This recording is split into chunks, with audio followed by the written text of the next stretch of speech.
Dan sementara itu pemirsa, kembali tumpukan sampah terlihat berserakan hingga memakan bahu jalan. Khususnya di Jalan Sejahtera, Kelurahan Tambah Jemekeh, Kecamatan Lubuk Linggau Timur 1, Kota Lubuk Linggau.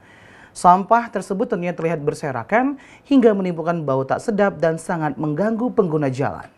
Tumpukan sampah kembali terlihat berserakan di Jalan Sejahtera, Kelurahan Tambah Jemekeh, Kota Lubuk Linggau. Tumpukan sampah tersebut melimpir hingga ke bahu jalan serta mengganggu pengguna jalan yang tengah melintas kawasan jalan tersebut. Terlebih juga menimbulkan bau busuk jika melintas area jalan tersebut. Kondisi jalan yang penuh sampah berserakan umumnya disebabkan oleh kebiasaan orang tidak membuang sampah pada tempatnya. Terlebihnya lagi, sampah makanan mentah, bangkai bercampur dengan sampah lainnya seperti plastik atau kertas. Pengguna jalan, Ibu Ita mengatakan, tentu kondisi jalan seperti ini sangat mengganggu bagi pengguna jalan. Bagi mereka pejalan kaki, tolong tumpukan sampah ini dibersihkan.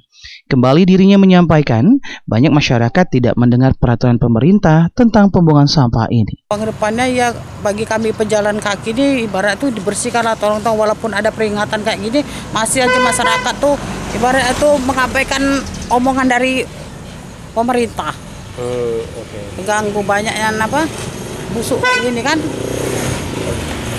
Kadang kan anak saya lewat sini dari muntah kadang mau lewat ini.